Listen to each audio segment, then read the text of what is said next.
The doors of the convocation hall slammed shut behind me, and every alarm in the building went silent at the exact same second. That silence was worse than any noise. I stood in the gallery with my heart pounding, because I knew what that silence meant. 41 alien delegations had just seen something they were not ready for, and the whole future of my planet was standing on a small stage under bright lights, wrapped in the arms of a man in a plain gray cardigan.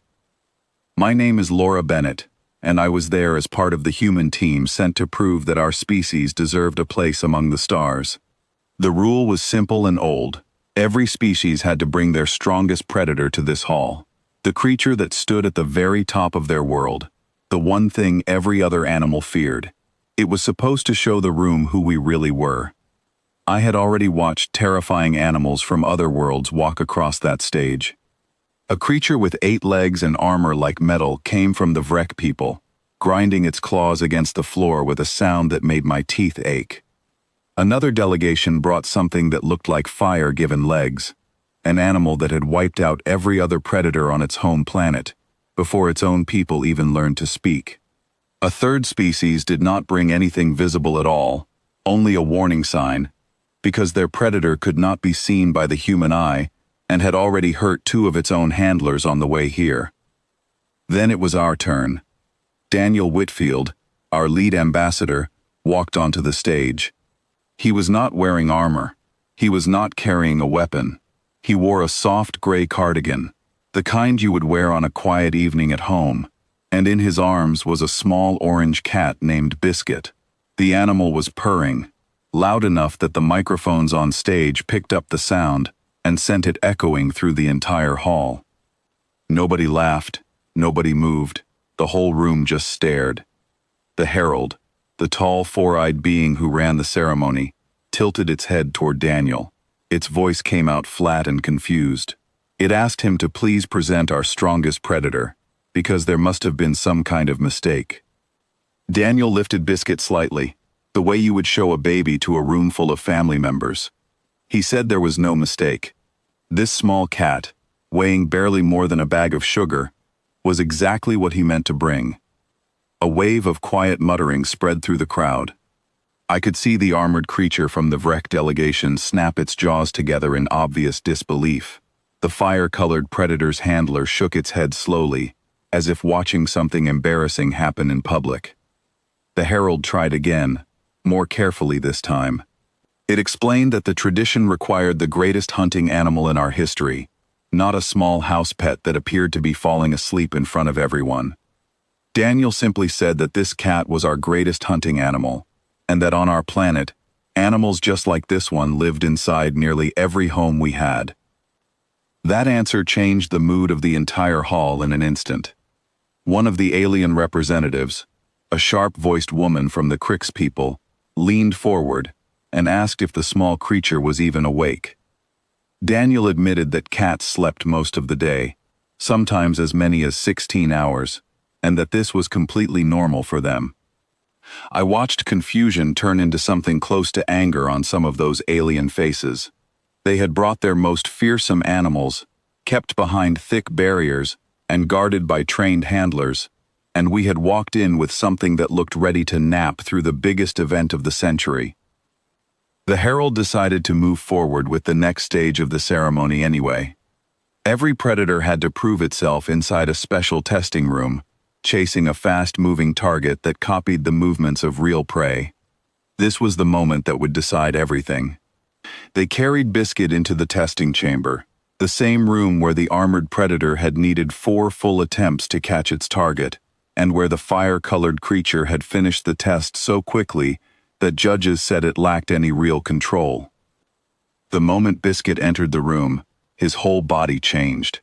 His ears shot straight up. His eyes, which had looked sleepy just seconds before, suddenly grew wide and completely focused. His body dropped low, muscles tightening, tail flicking once, before going still. I had grown up around cats, and I knew that look.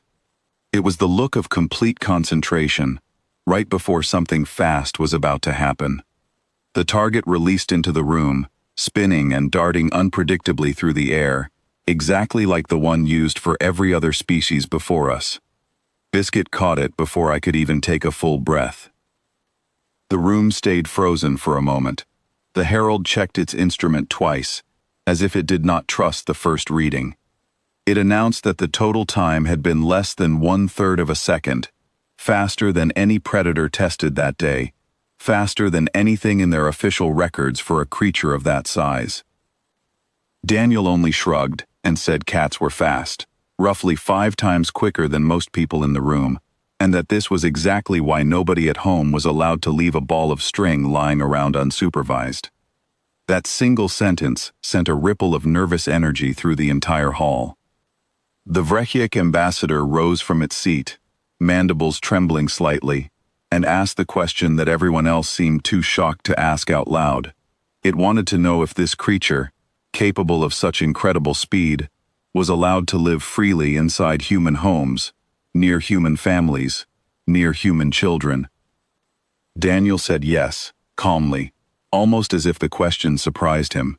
He explained that most human families kept a cat, sometimes 2 or 3, and that these animals often slept curled up beside young children every single night.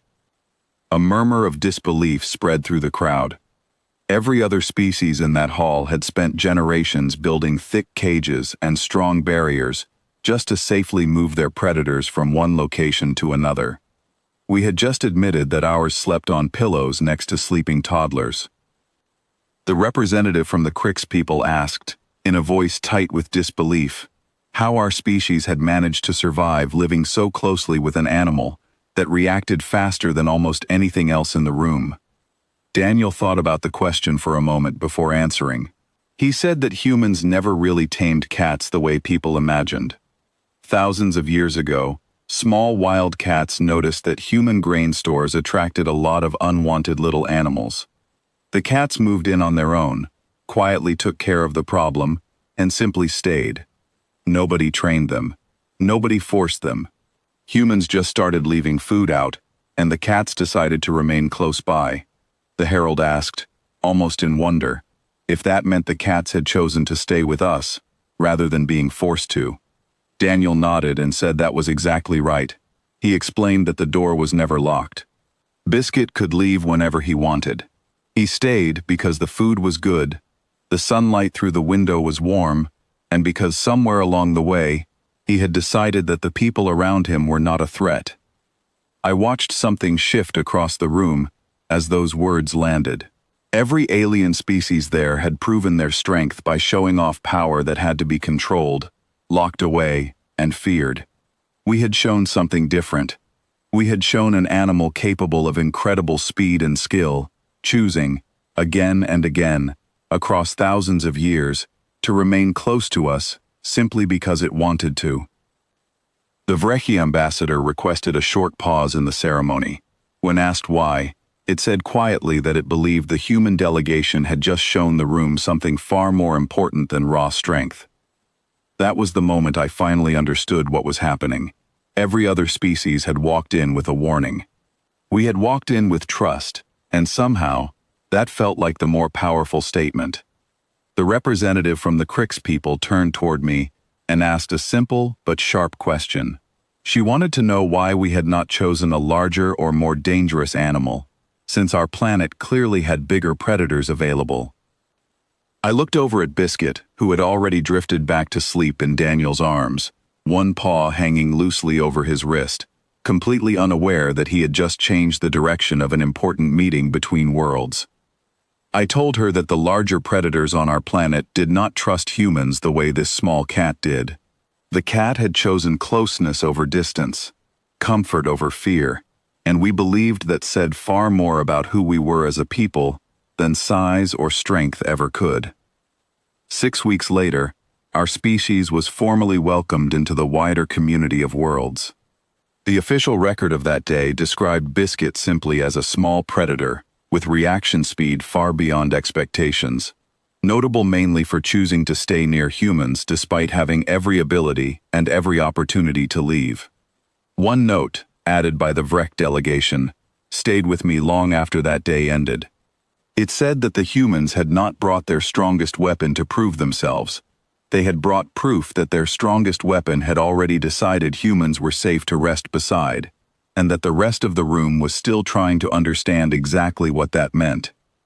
As for Biscuit, he had no idea any of this happened.